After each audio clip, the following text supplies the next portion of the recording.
Saudi अरब के एक फैसले से इस्लामिक देशों में खलबली सी मच गई है। सऊदी अरब में इस्लामिक मामलों के मंत्रालय ने एक सर्कुलर जारी किया जिसमें कि मस्जिदों को आदेश दिया गया कि वह अपने बाहर लगे स्पीकरों पर रोक लगाए।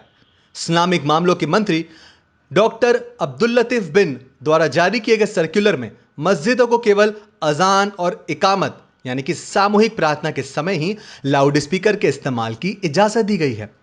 इस सर्कुलर के तहत उन लाउड स्पीकरों का इस्तेमाल केवल नमाज के दौरान ही 1/3 आवाज पर किया जा सकता है।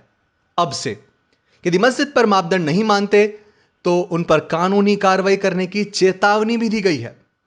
सर्कुलर के अनुसार नया फैसला पैगंबर मोहम्मद की हदीस पर ही आधारित है, जिसमें उन्होंने कहा है, लो तुम में से हर एक चुपचाप अपने रब को पुकार रहा है। नमाज पढ़ते समय या इबादत करते समय आवाज को दूसरों की आवाज से ऊंचा नहीं करना चाहिए।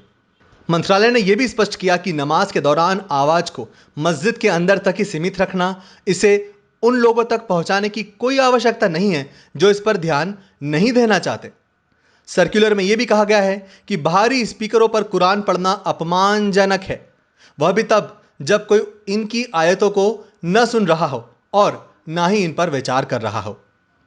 किंतु क्या ऐसे ही कानून की आवश्यकता भारत में नहीं है, जब भारत में कई बार इन लाउड स्पीकरों पर आपत्ति जताई जा चुकी है। कई बड़े अभिनेताओं और हस्तियों ने इसके लिए आवाज भी उठाई, लेकिन उनके खिलाफ केवल आपत्ति और भगवान का तौहीन बताकर निंदा किया गया। इसमें सबसे पहला नाम आता है सोनू निगम का, जिनके एक ट्वीट से हंगामा खड़ा हो गया था।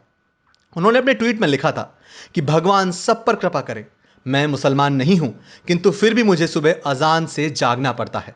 भारत में यह जबरन धार्मिकता कब खत्म होगी? इस पूरे मुद्दे पर आपकी क्या राय है?